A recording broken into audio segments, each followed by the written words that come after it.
तो क्लास 12 के electric potential और फील्ड यानी इलेक्ट्रिक फील्ड और इलेक्ट्रिक पोटेंशियल का आज लेक्चर नंबर 3 है। अभी तक आपने पढ़ा है चार्ज के बारे में और उसके अलावा क्वांटाइजेशन ऑफ चार्ज और कंजर्वेशन ऑफ चार्ज। आज हम लोग देखेंगे कूलम्ब्स लॉ के बारे में। आज हम लोग देखेंगे कूलम्ब्स लॉ के बारे में। देखिए, अगर बॉडीज पे चार्ज है ना, अगर दो कोई बॉडी है और अगर उस पर कोई चार्ज है तो वो दोनों एक दूसरे पर एक फोर्स एक्सर्ट करेगा जिसको इलेक्ट्रिक फोर्स कहेंगे। क्लियर है? Two bodies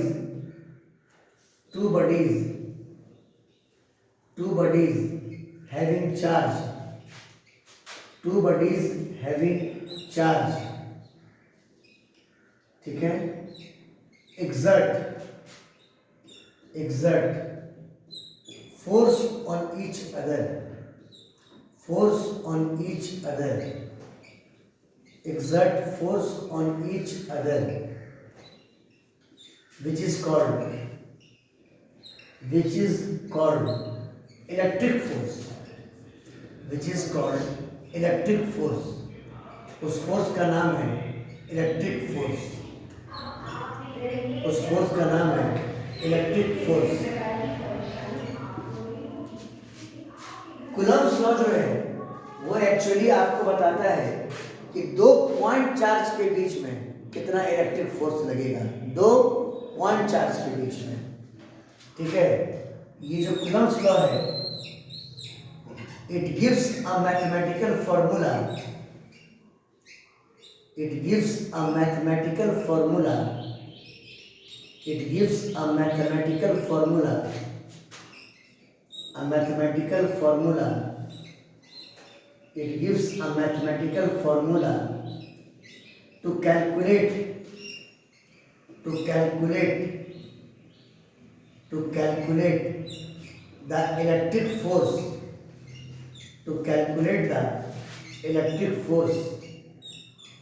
to calculate the electric force between two point charges। Charge extended नहीं होना चाहिए, चार्ज पॉइंट चार्जेस होना चाहिए। between two point charges।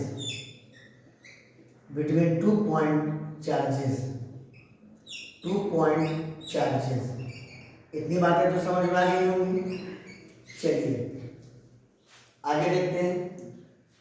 आगे बढ़ने से पहले ये जान लो कि चार्ज अगर सेम नेचर का है, मतलब आइदर दोनों पॉजिटिव है या दोनों नेगेटिव है, यानी चार्ज अगर सेम साइन का है तो एक दूसरे को रिपेल करेगा, और चार्ज अगर अपोजिट साइन का है तो एक दूसरे को क्या करेगा, अट्रैक्ट करेगा। समझ गया बात को? Charge of same sign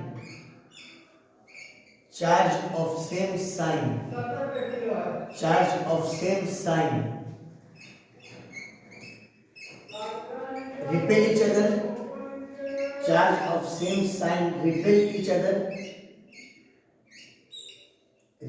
each other, और charge of opposite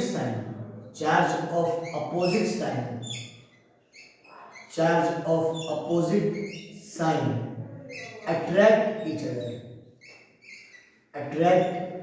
other. Clear है? तो अब आते हैं हम लोग कूलम्ब्स लॉ पे। इतना पहले स्क्रीनशॉट ले लीजिए।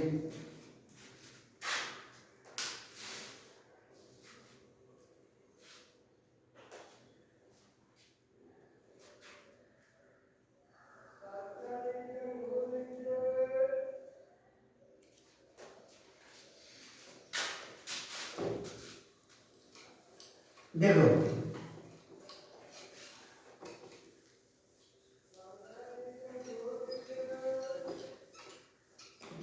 अगर दो पॉइंट चार्ज है तो दोनों एक दूसरे पर इलेक्ट्रिक फोर्स एक्सर्ट करेगा along the line joining the two charges, if there are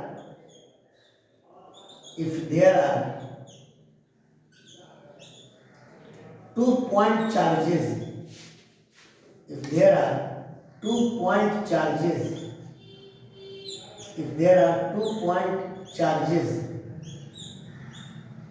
they will exert force. They will exert force. They will exert force on line joining the two charges. On line joining the two charges.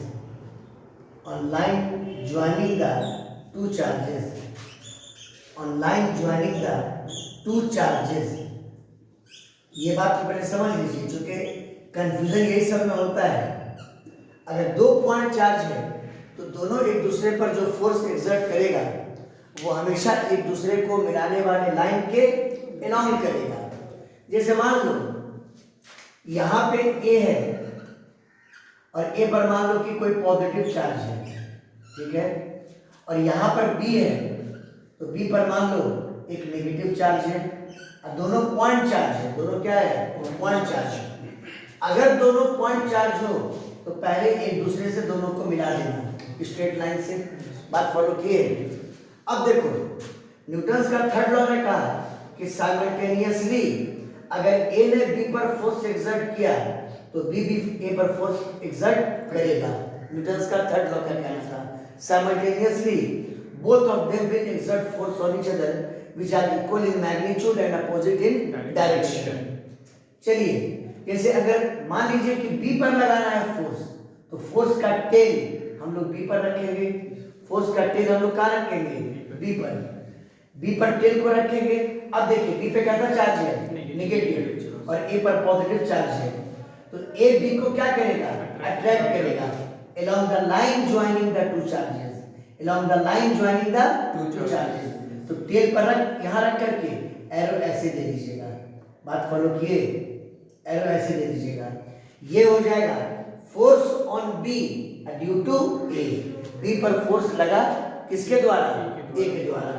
इस symbol का meaning होगा force on B due to A. बात follow किए? उसी प्रकार अगर B लगाए force ए पर तो ए पर टेल को रखिए, है ना। ए पर कैसा चार्ज? पॉजिटिव। बी पर कैसा चार्ज? नेगेटिव। नेगेटिव पॉजिटिव को क्या करेगा? अट्रैक्ट करेगा। ये हो जाएगा force on A due to कितना? बी। ए के द्वारा, ए पर लगने वाला फोर्स किसके द्वारा? बी के द्वारा। दोनों फोर्स का मैग्नीट्यूड सेम होगा और डायरेक्शन क्या होगा? अपोजिट होगा, है ना। बस फर्क कितना है कि ये फोर्स बी पर लग रहा है और ये फोर्स ए पर लग रहा है। बात फॉलो किए? मान लीजिए दोनों सेम साइन का होता, अगर ये भी प्लस होता और ये भी प्लस होता, पॉइंट चार्ज होता, यहाँ पर ए पॉइंट और यहाँ पर बी पॉइंट, तो पहले तो दोनों को एक स्ट्रेट लाइन से हम लोग मिला देते। पहले किससे मिलाते? एक स्ट्रेट लाइन से, क्योंकि दोनों पॉइंट चार्ज है। दोनों क्या है? पॉइंट चार्ज है। अब यहाँ पे दोनों सेम साइन का है, तो पहले बी पर फोर्स एक्सर्ट करो, तो बी पर जो फोर्स लगेगा ए के द्वारा, तो बी भी पॉजिटिव और ए भी क्या है? पॉजिटिव है। टेल को तो बी पर रखोगे आप, और ए बी को क्या करेगा? रिपेल करेगा। तो रिपेल किधर करेगा? along the line joining the two charges। Repel किधर करेगा? बोलो। along the line joining the two charges। ये हो जाएगा force on B due to A. ये हो जाएगा force on B due to A. बात फॉलो किए? उसी प्रकार अगर बी ए पर फोर्स लगाए, ए पर लगाना है फोर्स को, तो टेल को ए पर रखिए, टेल को ए पर रखिए। बोलो क्लियर है? बी भी पॉजिटिव और ए भी क्या है? पॉजिटिव है। पॉजिटिव पॉजिटिव को क्या करेगा? रिपेल करेगा। और रिपेल किधर करेगा? along the line joining the two charges। ये कॉन्सेप्ट हम क्लियर कर लो। along the line joining the two charges, यानी force on A due to किसके? बी के। बात फॉलो किए? चलिए इतना बात तो समझा दिया कि फोर्स आप एक्सर्ट कैसे कीजिएगा। बात फॉलो किए? स्क्रीनशॉट ले लीजिए।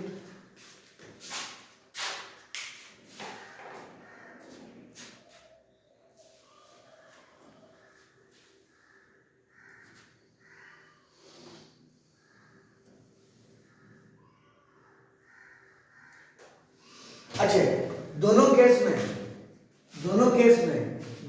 फोर्स का मैग्नीट्यूड सेम है, डायरेक्शन क्या है, अपोजिट है। बात फॉलो किए?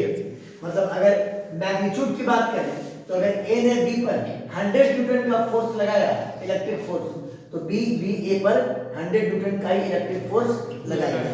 बात फॉलो किए? ठीक है, अब आते हैं कूलम्ब्स लॉ पे, जो मेन हेडिंग आज का था।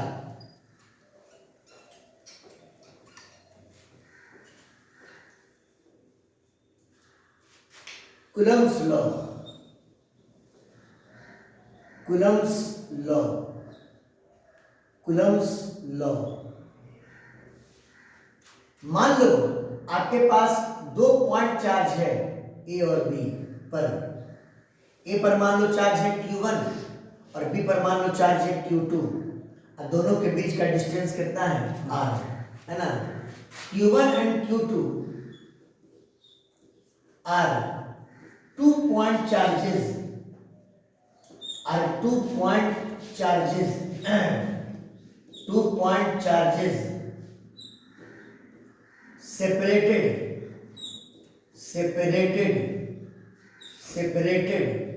by a distance, separated by a distance, मान लीजिए वो दूरी है r। बात फॉलो किए?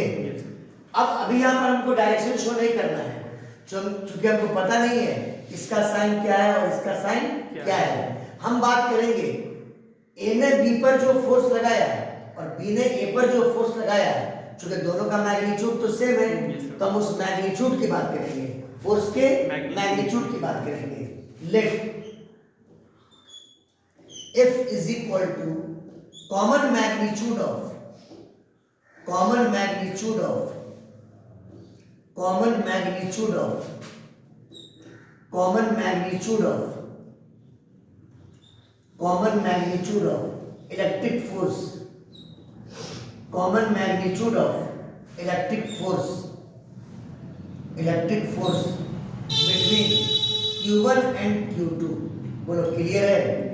और कूलम ने कहा कि कूलम का जो पहला लॉ है यहाँ पर, फर्स्ट लॉ, फोर्स का जो मैग्नीट्यूड है, ध्यान रखिए फोर्स का क्या बोलो, और मैग्नीट्यूड कभी नेगेटिव नहीं होता है, ये डायरेक्टली प्रोपोर्शनल होगा दोनों चार्ज के प्रोडक्ट के मैग्नीट्यूड के, प्रोडक्ट के मैग्नीट्यूड। चूंकि आप जब फोर्स का मैग्नीट्यूड ले रहे हैं और सिंपली अगर दोनों को मल्टीप्लाई कर देते हैं, हो सकता है एक पॉजिटिव हो और एक नेगेटिव हो, तो मल्टीप्लाई करने पर तो वैल्यू नेगेटिव आ जाएगा, तो मैग्नीट्यूड तो कभी नेगेटिव नहीं ना हो सकता है।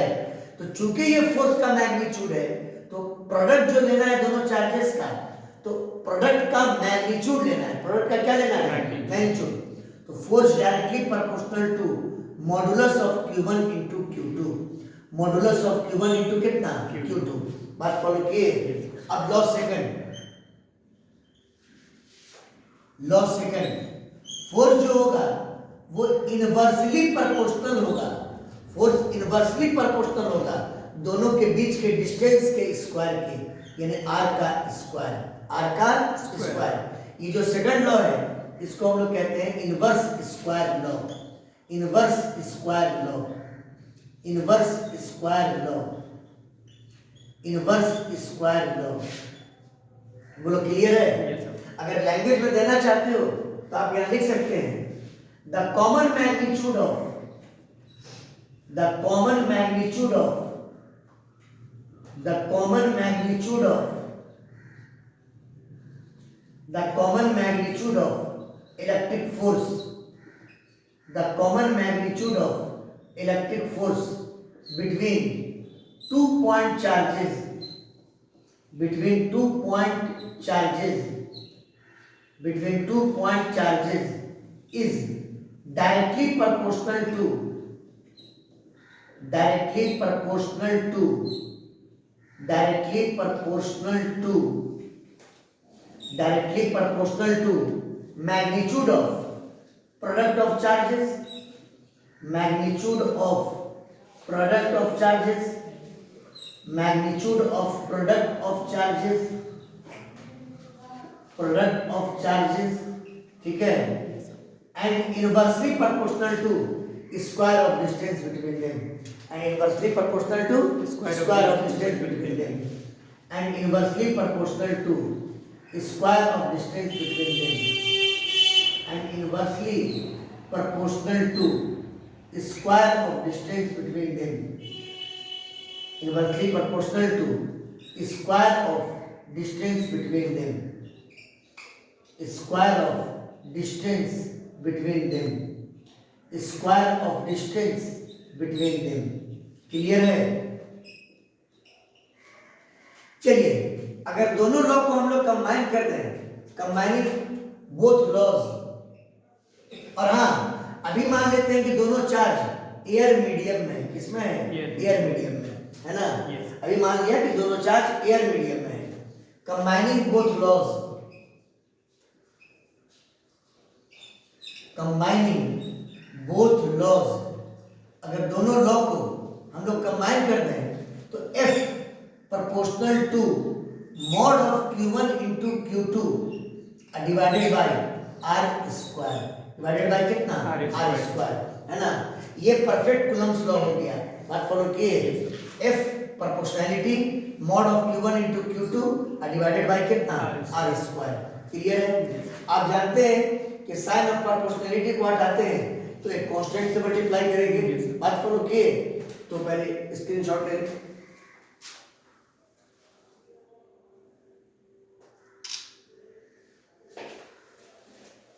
हो गया?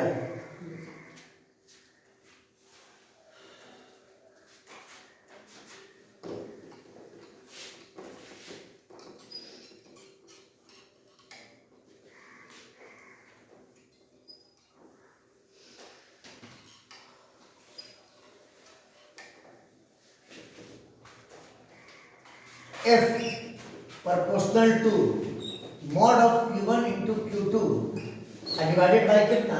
R square. चलिए ठीक है.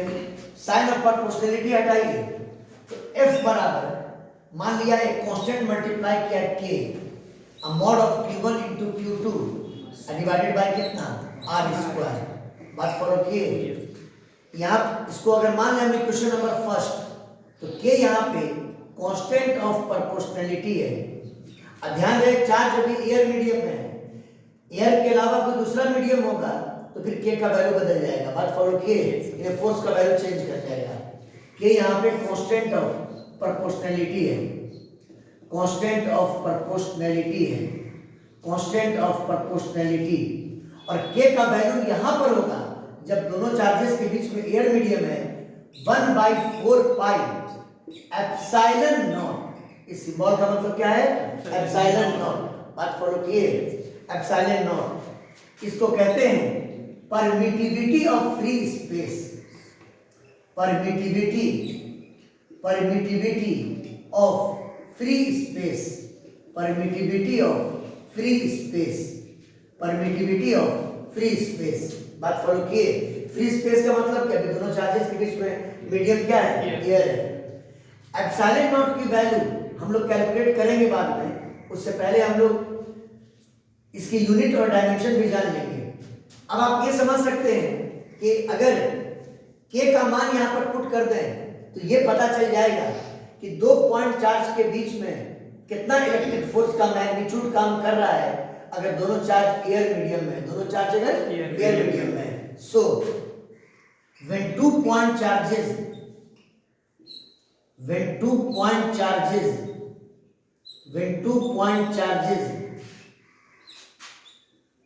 Q1 and Q2 are in air medium,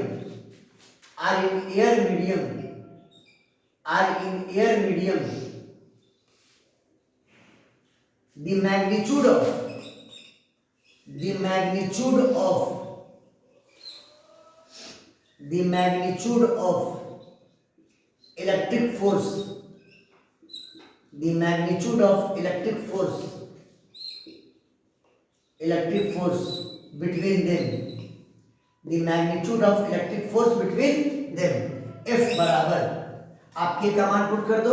बोलो K का मान कितना? 1/4 पाई एप्सिलॉन नॉट. बोलो क्लियर है? 1/4 पाई. ग्रेविटेशन में यही कैपिटल जी हुआ करता था। बोलो क्लियर है? Into mode of Q1 into Q2 divided by कितना, R का स्क्वायर, R का स्क्वायर, है ना। बस ये ध्यान रहे कि ये फॉर्मूला वैलिड तभी है जब दोनों चार्जेस के बीच में कौन सा मीडियम है, एयर मीडियम है। बात फॉलो किए? बोलो क्लियर है? अब देखो एप्सिलॉन नॉट का वैल्यू क्या होता है? एप्सिलॉन का value 8.85 into 10 to the power -12। बोलो क्लियर है? यूनिट भी होगी इसकी कूलम का स्क्वायर पर न्यूटन पर मीटर स्क्वायर।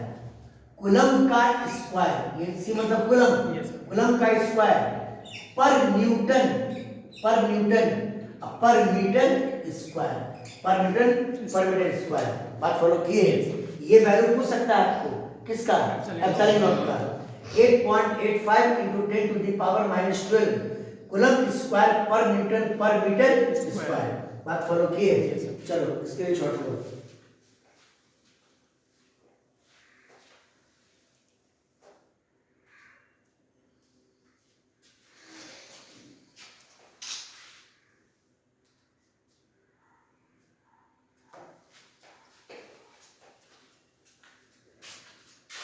हो गया?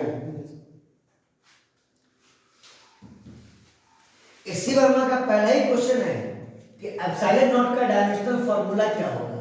इसका एप्सिलॉन नॉट का डायमेंशनल फार्मूला क्या होगा, पहला ही क्वेश्चन यही दिया है।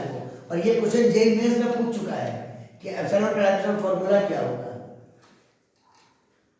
चलिए find the dimensional formula of, find the dimensional formula of, find the dimensional formula of, find the dimensional formula of epsilon naught। epsilon naught का क्या, डायमेंशनल फॉर्मूला। अभी आपने पढ़ा फोर्स का magnitude 1/4 pi epsilon not into mode of Q1 into Q2 अब बटा कितना, R का स्क्वायर। इसका निकालना है तो इसको क्रॉस मल्टीप्लाई करके यहाँ ले आओ, अब फोर्स को नीचे कर दो। तो एप्सिलॉन नॉट बराबर 1/4 pi into mode of Q1 into Q2 अब बटा कितना, FR स्क्वायर। बोलो क्लियर है? चलो एप्सिलॉन नॉट का डायमेंशनल फॉर्मूला निकालने जा रहे हैं। ये पूरा नंबर है, नंबर का कोई डायमेंशन नहीं होता है। चार्ज अगर यूनिट एंड डायमेंशन मैंने पढ़ाया था 11 में, तो चार्ज का होता है IT। क्या होता है? IT। I का मतलब करंट, I का मतलब क्या हुआ, करंट। T का मतलब क्या हुआ, टाइम। ये सब फंडामेंटल क्वांटिटीज है। बात फॉलो किए? तो IT इंटू IT यानी I square T square, I का स्क्वायर इंटू T का स्क्वायर। नीचे आओ, फोर्स का बोलो ml T का पावर -2 ml इंटू T का पावर -2, है ना। अब R का बोलो, R डिस्टेंस है यानी L का स्क्वायर।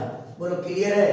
ये बराबर I square into T square divided bye M L into L square, L का क्यूब और T का पावर कितना, -2। बोलो क्लियर है?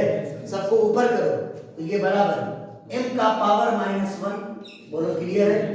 L और कहीं है नहीं तो L ऊपर गया, L का पावर -3, T का पावर 2 माइनस 2, T का पावर 4 हो जाएगा।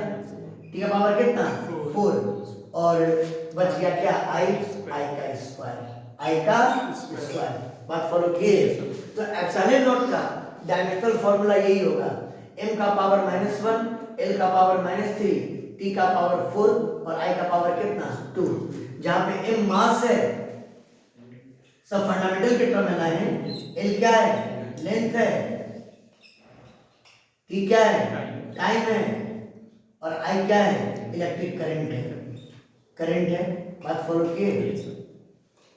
चलिए इतनी बातें हो गई, स्क्रीनशॉट लीजिए।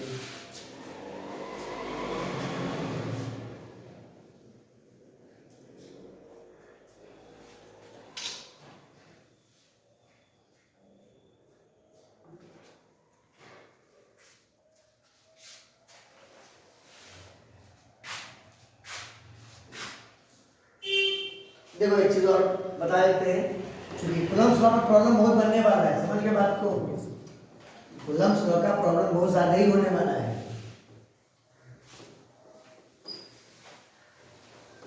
ये वीडियो कल जाएगा, क्योंकि आज ऑलरेडी एक वीडियो जा चुका है, गया होगा अभी। देखो 2 पॉइंट चार्ज है Q1 और Q2, है ना।